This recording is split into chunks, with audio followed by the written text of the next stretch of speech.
नमस्कार students, civil engineering estimating and costing subject के आज के लेक्चर में हम फर्स्ट यूनिट के टॉपिक मेथड्स ऑफ मेजरमेंट के बारे में डिस्कस करेंगे।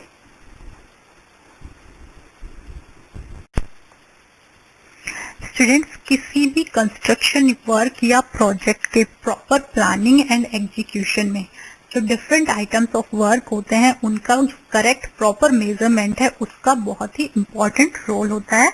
तो आज के लेक्चर में हम डिफरेंट आइटम्स ऑफ वर्क के मेजरमेंट के जो जनरल रूल्स होते हैं उनको डिस्कस करेंगे। फर्स्ट पॉइंट में दिया गया है कि जो डिफरेंट आइटम ऑफ वर्क होते हैं तो हर एक आइटम का जो मेजरमेंट है वो अलग अलग लिया जाएगा हमेशा, और मेजरमेंट हमेशा फिनिश्ड वर्क का लिया जाता है, तैयार कार्य के लिए लिया जाता है। हर एक आइटम का जो डिस्क्रिप्शन दिया जाएगा, विवरण दिया जाएगा, वो ऐसा होना चाहिए कि उस वर्क को required shape, size, design and specification के अनुसार फिनिश करने के लिए जो भी मटेरियल लगेगा, ट्रांसपोर्ट होगा, लेबर है, fabrication, tools and plans use होंगे, ओवरहेड चार्ज होंगे, अदर जो इंसिडेंटल चार्ज होंगे, वो सभी उस डिस्क्रिप्शन में प्रॉपर तरीके से इंक्लूड होने चाहिए। नेक्स्ट पॉइंट है जो डायमेंशंस की बुकिंग होती है, जो माप लिखे जाते हैं वो किस क्रम में लिखे जाते हैं उसके बारे में है। तो जो डायमेंशंस लिखने का ऑर्डर होता है, सीक्वेंस होती है, वो होती है सबसे पहले लिखी जाएगी लेंथ, लंबाई, देन चौड़ाई, और उसके बाद ऊंचाई, हाइट, या अगर ऊंचाई की जगह गहराई ले रहे हैं या थिकनेस ले रहे हैं तो वो डायमेंशन आएगी।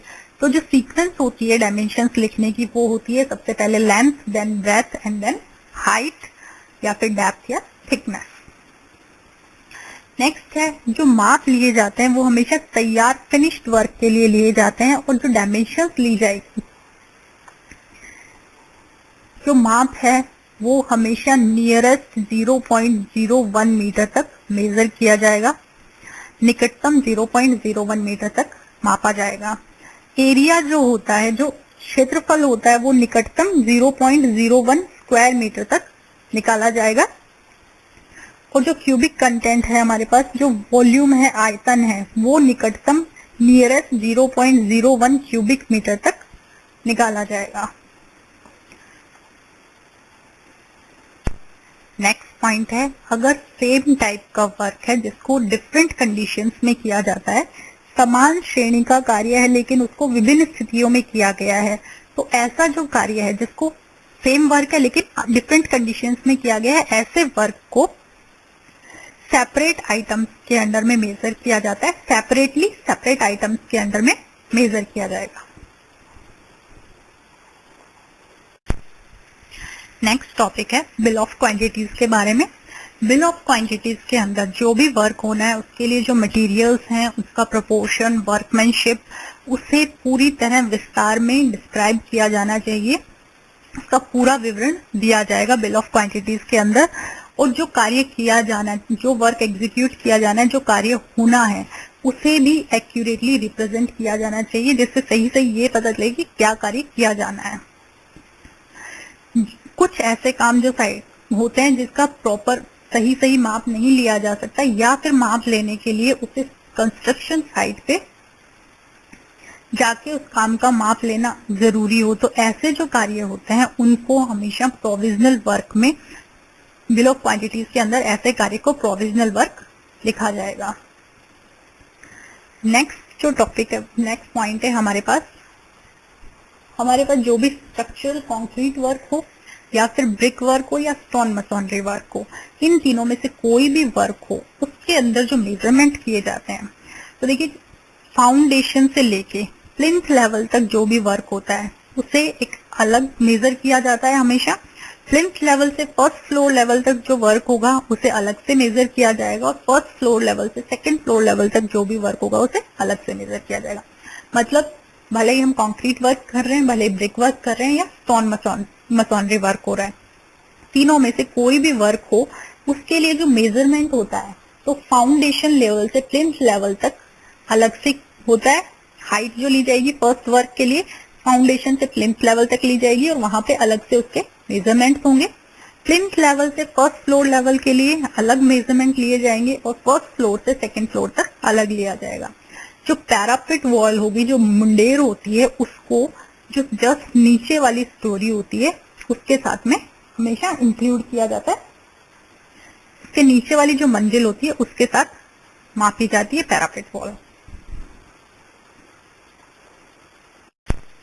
नेक्स्ट टॉपिक है हमारे पास प्रिंसिपल ऑफ यूनिट्स।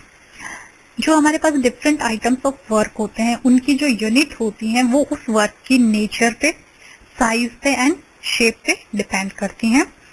तो डिफरेंट आइटम्स ऑफ वर्क की जो यूनिट्स होती हैं वो कुछ प्रिंसिपल्स पे बेस्ड होती हैं। आज हम उन्हीं प्रिंसिपल्स को डिस्कस करते हैं। तो फर्स्ट है हमारे पास गिवन है कि कोई भी जो वर्क है अगर मास की फॉर्म में है, वॉल्यूमिनस वर्क है, थिक वर्क है, तो उसे हमेशा क्यूबिक यूनिट मतलब वॉल्यूम की फॉर्म में मेजर किया जाएगा। अब वॉल्यूम के लिए हमें हमेशा 3 यूनिट चाहिए होती है। तो तीनों डायमेंशन लेंथ, ब्रेथ, हाइट और डेप्थ, हाइट या डेप्थ जो भी उस आइटम के लिए उस वक्त रिक्वायर्ड है वो हमें मेजर करनी होती है और उससे हम वॉल्यूम कैलकुलेट करते हैं। तो कोई भी मास की फॉर्म में वॉल्यूमिनस थिक वर्क है तो उसे वॉल्यूम की फॉर्म में कैलकुलेट किया जाएगा, मेजर किया जाएगा। जैसे हम बात करते हैं अर्थवर्क एग्जाम्पल के लिए, अर्थवर्क इन एक्सकावेशन, किसी भी प्रकार की सॉइल में अर्थवर्क के लिए हम बात करें तो उसे हमेशा क्यूबिक मीटर में मेजर किया जाता है, वॉल्यूम में मेजर किया जाता है। क्योंकि जब एक्सकावेशन कर रहे हैं तो एक्सकावेशन किसी गहराई के लिए भी किया जाता है, लंबाई में भी होता है, चौड़ाई में भी होता है। तो वो मास वर्क हो गया, वॉल्यूमिनस थिक वर्क है तो उसे मेजर किया जाएगा वॉल्यूम की फॉर्म में, क्यूबिक मीटर। सेम तरीके से अगर हम अर्थ फिलिंग की बात करें तो जब हम भराई का कार्य कर रहे हैं, मिट्टी की भराई का कार्य, तो मिट्टी भरी जाएगी तो वो किसी हाइट के लिए, किसी चौड़ाई में और किसी लंबाई में फिल की जाएगी। तो उसके अंदर भी तीनों यूनिट हैं, उसे भी वो भी थिक वर्क हो गया हमारे पास, वॉल्यूमिनस वर्क है तो उसे वॉल्यूम में मेजर किया जाएगा, क्यूबिक मीटर में मेजर किया जाएगा। सेम तरीके से अगर कंक्रीट की बात करें तो फाउंडेशन में जो कंक्रीट बेड प्रोवाइड किया जाता है वो भी थिक वर्क है, वॉल्यूमिनस वर्क है, जिसके अंदर लेंथ भी है, ब्रेथ भी एंड हाइट भी है, तीनों डायमेंशन है, उसे वॉल्यूम में मेजर किया जाएगा क्यूबिक मीटर में। आरसीसी वर्क भी थिक वॉल्यूमिनस वर्क होता है, उसे भी क्यूबिक मीटर में मेजर किया जाता है। ब्रिक वर्क जो है फाउंडेशन, प्लिंथ में, आर्च में, किसी भी प्रकार का मोर्टार यूज करके जो प्लिंथ में, फाउंडेशन, प्लिंथ, सुपर स्ट्रक्चर में, आर्चेज में जो ब्रिक वर्क होता है वो भी थिक वॉल्यूम वर्क होता है तो उसे भी क्यूबिक मीटर में मेजर किया जाता है। तो कोई भी वर्क जिसमें मास है, वॉल्यूमिनस थिक वर्क है, उसे वॉल्यूम में मेजर किया जाएगा। वॉल्यूम के लिए तीनों डायमेंशन ली जाएंगी, लेंथ, ब्रेथ, हाइट या फिर डेप्थ, और उससे क्यूबिक मीटर में वॉल्यूम मेजर किया जाएगा। नेक्स्ट है हमारे पास कोई भी वर्क जो शैलो थिन सरफेस वर्क है उसे हमेशा स्क्वायर यूनिट मतलब एरिया की फॉर्म में मेजर किया जाएगा। अब एरिया के लिए हमें 2 डायमेंशन चाहिए होंगी, लेंथ एंड ब्रेथ या फिर लेंथ और हाइट। इन डायमेंशन से एरिया कैलकुलेट किया जाता है। तो कोई भी वर्क जिसमें बहुत ज्यादा डेप्थ नहीं देनी है, हमें थिन सरफेस वर्क है, तो उन्हें हमेशा एरिया में मेजर करेंगे। जैसे हम बात करते हैं सरफेस ड्रेसिंग एंड लेवलिंग की, अर्थ वर्क में जब सरफेस ड्रेसिंग एंड लेवलिंग करते हैं तो उसके अंदर बहुत ज्यादा डेप्थ नहीं देनी होती है। सिर्फ सरफेस वर्क है वो थिन सरफेस वर्क है जिसके अंदर लंबाई और चौड़ाई इंक्लूडेड है, 2 डायमेंशन है, length and breadth, surface work के लिए, ड्रेसिंग के लिए, सरफेस ड्रेसिंग एंड लेवलिंग में। तो उस वर्क को हम किस में मेजर करेंगे? एरिया में, स्क्वायर मीटर में। सेम तरीके से हम बात करें अगर प्लास्टर की, जो प्लास्टरिंग वर्क किया जाता है वॉल्स पे, प्लास्टरिंग वर्क के अंदर थिकनेस स्पेसिफाइड होती है, सिर्फ हाइट, वॉल की हाइट एंड लेंथ पे प्लास्टर किया जाता है, 2 डायमेंशन है, तो वो भी थिन सरफेस वर्क है, तो उसे भी स्क्वायर यूनिट मतलब एरिया में मेजर करेंगे, लेंथ एंड हाइट मेजर की जाएगी, कितने एरिया पे प्लास्टर किया जा रहा है, और उसे स्क्वायर मीटर में मेजर किया जाएगा।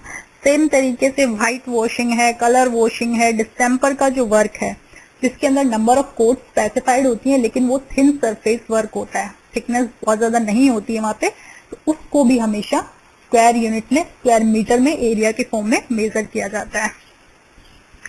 नेक्स्ट है हमारे पास long and thick work shall be taken in running unit. जो लॉन्ग एंड थिन वर्क है उसको हमेशा रनिंग यूनिट में लिया जाएगा, उसके लिए लीनियर मेजरमेंट लिया जाएगा। रनिंग यूनिट से मतलब है, देखिए कोई भी वर्क, जैसे कॉर्निस का वर्क है तो कॉर्निस को हमेशा रनिंग मीटर में मेजर किया जाता है। सेम तरीके से पाइप की जो सप्लाई है, किसी भी टाइप का पाइप हो, कास्ट आयरन पाइप है या दूसरा भी कोई पाइप है जिसका डायामीटर स्पेसिफाइड रहता है, तो उसको भी हमेशा रनिंग मीटर में मेजर किया जाता है। तो वो लॉन्ग एंड थिन वर्क है जिसका डायामीटर स्पेसिफाइड है, तो उसको मीटर में मेजर किया जाएगा। नेक्स्ट है हमारे पास पीस वर्क, जॉब वर्क जो भी होता है उसको हमेशा नंबर में मेजर किया जाएगा। पीस वर्क या जॉब वर्क के लिए हम बात करते हैं, जैसे कटिंग ऑफ ट्रीज की बात करते हैं। पेड़ अगर कहीं पे भी काटना है तो उसको नंबर में मेजर करेंगे कि कितने नंबर ऑफ ट्रीज कट करने हैं, तो वो आएगा नंबर में। सेम तरीके से अगर फर्नीचर की बात करते हैं तो फर्नीचर हमेशा नंबर में लिया जाता है। वुड वर्क में अगर हम बात करें, हैंडल्स की फिटिंग्स जो भी होते हैं, हिंज जो लगते हैं, बोल्ट्स लगते हैं, स्लाइडिंग बोल्ट्स लगते हैं, हैंडल्स लगते हैं, उनको नंबर में लिया जाता है।